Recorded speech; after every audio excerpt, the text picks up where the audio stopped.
I'm on the Bavarian ski slopes driving up the piste in a vehicle called a snow groomer. It's the stuff little boys' dreams are made of.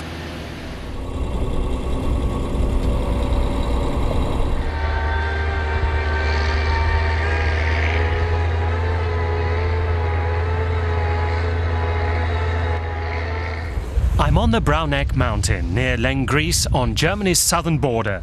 It's a small ski resort catering mainly to day trippers from the Bavarian capital Munich.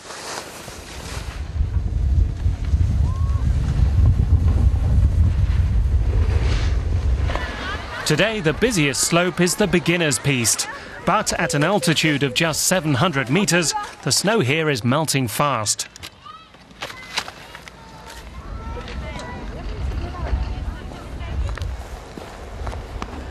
There's been little snowfall here for a few days now. So I'm surprised to see nearly all the ski lifts are operating. Of course, it's all thanks to artificial snow on the slopes. The resort has so many snow cannons, it resembles a venue for the Winter Olympics. But the skiers here are used to the technology. These young skiers say they're pleased to have snow. One says the artificial snow is not as good as the real thing. A third says he sometimes worries about the environmental impact, but it's good to have snow.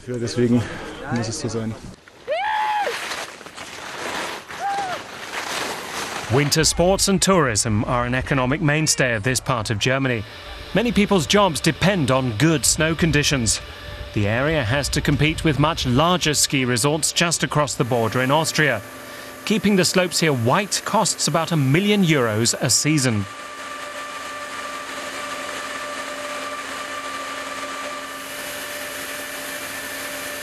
When the day trippers have all gone home and the temperature sinks, it's time for Josef Brandhofer to turn on the snow cannons. They're fed from 2 water reservoirs via 4 pumping stations. The area's 60 snow cannons are located on the sides of the pistes. Josef explains how the pump pressure has to reach a level of 50 bar. When the pressure is high enough, he can switch on the snow cannons. The system says one of the artificial snow machines appears to have broken down. Josef will have to go and fix it. He takes me along.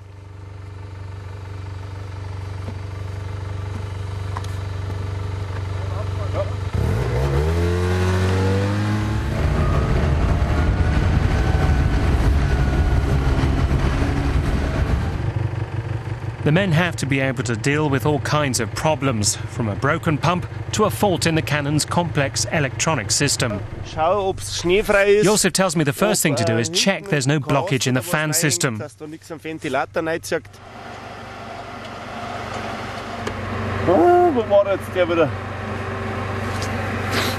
It doesn't take Josef long to identify the problem. It's a short circuit. Just 10 minutes later, it's all fixed and ready to go again. Josef says conditions are good, the air temperature is low, the water pressure is high. All he has to do now, he says, is press the on button to start the compressor, then the fan and the water supply. All the cannons here work by spraying pure water without chemical additives into the air, where it freezes due to the low air pressure, creating artificial snow.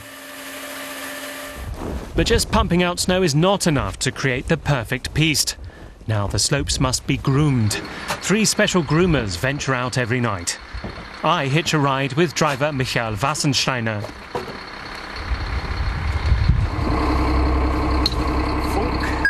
He tells me all the vehicles are in constant contact via radio.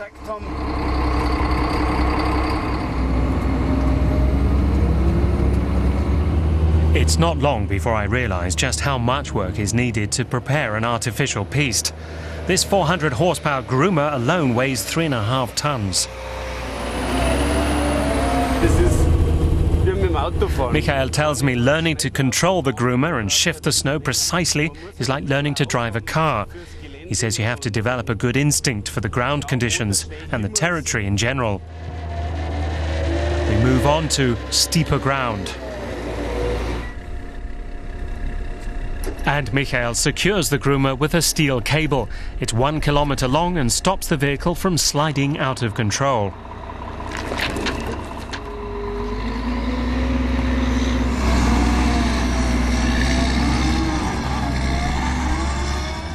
The groomer shifts the snow to where it's needed and prepares it so that skis and snowboards have the right amount of grip. Michael Wassensteiner has been grooming artificial snow on these slopes for 15 years. He knows where the potential problems lie. He tells me he often takes stock of his own work at the end of his shift in the morning. There's always something you could have done better. It's easier to see in daylight where you could have distributed the snow better. That's why he skis on the slopes himself, he says. It's now 3 o'clock in the morning and we've been out on the pistes for 5 hours. The snowflakes flurry hypnotically through the air, making me feel even more drowsy. I ask if the groomer is difficult to drive, and Michael offers to let me have a go and explains the controls to me.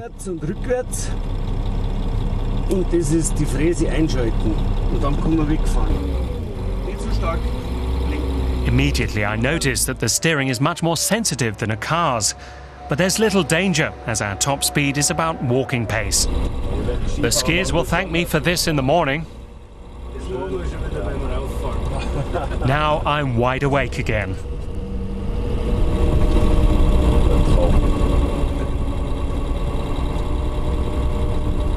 I managed to complete my maiden voyage with the groomer without major damage to the piste or the groomer, but it's time to fill the tank.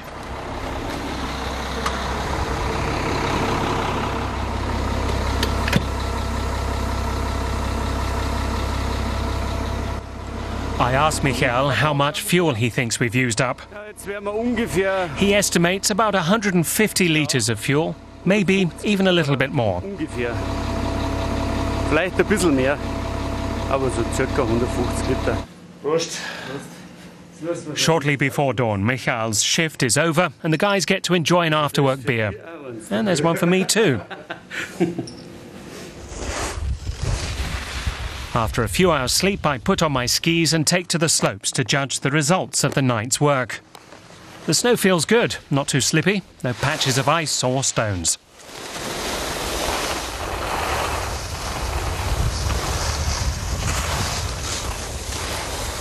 But what do the real experts say? I've come to the Mountain Rescue Service to find out. Seppel Bergmeier and his colleagues monitor safety on the slopes and cross-country trails. Seppel takes me along on his tour of inspection.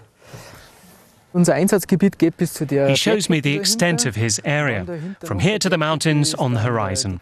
Behind those mountains is the Austrian border and the Karwentel range in Tyrol. He says the visibility is very good today, apart from the low clouds in the valley below. That could cause problems later. It's not unusual for conditions to deteriorate very quickly, but he says the service is not expecting much to happen today. But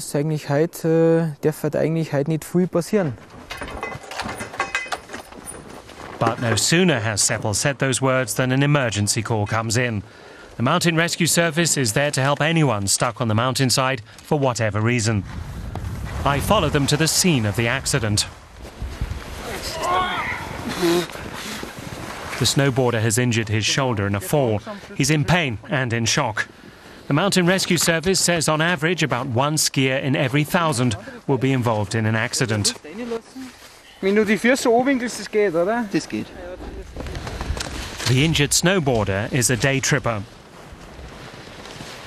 As he is carried off to the hospital, I wonder if the artificial snow was the cause of his accident. But Seppel says it seemed the snowboarder made a mistake and fell. It's unlikely to be down to the artificial snow, he says. The slopes are in an excellent condition. He has to rush off to another emergency, so I'm off to continue testing the quality of the snow. About half the snow on these pistes is artificial. I certainly can't tell the difference. It's lunchtime, and here's a cosy ski lodge. Inside there's a group of school kids, a couple of day trippers, and a table reserved for the locals. They invite me to join them.